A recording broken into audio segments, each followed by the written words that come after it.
Welcome to Annapurna's kitchen. ఈరోజు special ఏంటో తెలుసా? గోంగూర రైస్ అండి. 3 కట్టల గోంగూరని కడిగి ఆరబెట్టేసి ఇలా బౌల్లోకి తీసేసుకోండి.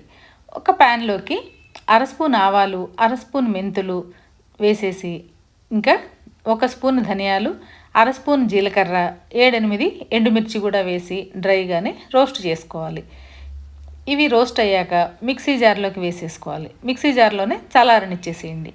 ఇవి చల్లారేలోపు మనం పక్కన స్టవ్ మీద ప్యాన్ పెట్టేసుకుని ఆ ప్యాన్లోకి కొద్దిగా ఆయిల్ వేసేసుకోండి. ఆయిల్ కొంచెం వేడయ్యాక మనం కడిగి ఆరబెట్టుకున్న గోంగూర ఉంది కదా, కొద్దిగా గోంగూర వేసుకుంటూ ఫ్రై చేసుకోవాలన్నమాట. ఇది బెస్ట్ లంచ్ బాక్స్ రెసిపీ అని చెప్పచ్చండి. అంత రుచిగా ఉంటుంది. పిల్లలు భలే ఇష్టంగా తినేస్తారనమాట.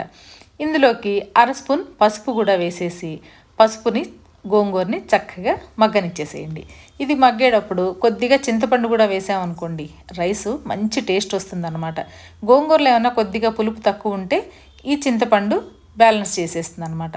ఒక 4 వెల్లుల్లి రెబ్బలు కూడా వేసి అన్నిటినీ కలిపి 5 నిమిషాలు చక్కగా మగ్గనిచ్చేసేయండి. గోంగూర తొందరగానే మగ్గిపోతుంది కదా, 5 నిమిషాల్లో ఇలా అయిపోతుంది అనమాట. ఇప్పుడు మనం ఇందాకన వేయించి పెట్టుకున్న వాటిలో కొద్దిగా సాల్ట్ వేసి ఇట్లా పొడి పట్టేసుకోండి. గ్రైండ్ చేసుకున్న పొడిని ఒక ప్లేట్లోకి తీసేసుకుని అదే మిక్సీ జార్లోకి మనం మగ్గించి పెట్టుకున్న గోంగూరను కూడా వేసి చల్లారాక మిక్సీలో ఒక్క తిప్పు తిప్పేసేయండి. ఇప్పుడు ప్యాన్లోకి కొద్దిగా ఆయిల్ వేసేసుకుని నూనె వేడెక్కాక అందులోకి 1 స్పూన్ పల్లీలు, ఇంకా పోపు దినుసులు, 2 ఎండుమిర్చి కూడా వేసి చక్కగా వేయించేసుకోండి. స్టవ్ మాత్రం సిమ్లోనే ఉండాలండి. మనం ఇలా గనక గోంగూర రైస్ చేసి బాక్స్లో పెట్టామనుకోండి, పిల్లలు చిటికలో తినేస్తారండి. కొన్ని జీడిపప్పులు కూడా వేసేసి అన్నిటినీ కలిపి చక్కగా ఫ్రై అవనిచ్చేసేయండి. ఇది టేస్ట్ మాత్రం పులిహార పోపు టేస్ట్ వచ్చేస్తుందండి. అంత బాగుంటుందన్నమాట. ఇప్పుడు కొద్దిగా పసుపు వేసి కట్ చేసి పెట్టుకున్న పచ్చిమిర్చి వేసేసి చక్కగా పోపుని వేగనిచ్చేసేయండి. అందులోకి కొద్దిగా కరివేపాకు, ఇంకా కొంచెం ఇంగువ కూడా వేసేసుకుంటే పోపు ఇంకా టేస్ట్ మారిపోతుందన్నమాట. అస్సలు ఇందులో టేస్ట్ అంతా ఈ ఇంగువలోనే ఉందండి. కమ్మటి ఇంగువతో గోంగూర రైసు భలే రుచిగా ఉంటుందండి.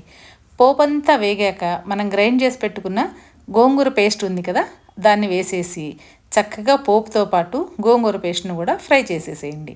ఇప్పుడు ఇంగు ఫ్లేవర్ అంతా గోంగూర పేస్ట్కు పట్టేస్తుంది.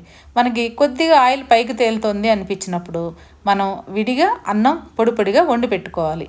అలా వండి పెట్టుకున్న 2 కప్పుల రైసు ఈ గోంగూర రైసులో వేసేసుకుని రైసు గోంగూర చక్కగా కలిపేసేయండి. గోంగూర పేస్ట్ అంతా రైస్కు పట్టేలాగా కలిపేయాలన్నమాట. ఇలా కలిపేసరికి చక్కగా గ్రీన్ కలర్ వచ్చేస్తుంది. మనం గ్రైండ్ చేసుకున్న పొడి ఉంది కదా, అది కూడా వేసేసేయండి. మనం ఇందాకన ఉప్పు ఈ పొడికి సరిపడా వేసాం. ఇప్పుడు రైస్కి సరిపోను సాల్ట్ వేసేసుకుని అంతా కలిపేసుకోవాలి. 2 నిమిషాలు మగ్గనిచ్చేసాం అనుకోండి, మన గోంగూర రైస్ రెడీ అయిపోతుందండి. ఇలా కనుక పిల్లలకి చేసి పెట్టామనుకోండి, ఇంకా రోజు ఇదే కావాలంటారు. మన గోంగూర రైస్ రెడీ అయిపోయిందండి.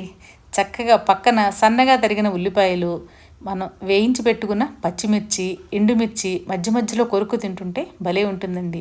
దీంతోపాటు ఒక చిన్న కప్పు పెరుగు కూడా తినేసి పెట్టేసుకున్నాం అనుకోండి, ఇంకా సూపర్ అనమాట. ఎలా ఉంది నా రెసిపీ? మీకు నచ్చిందా?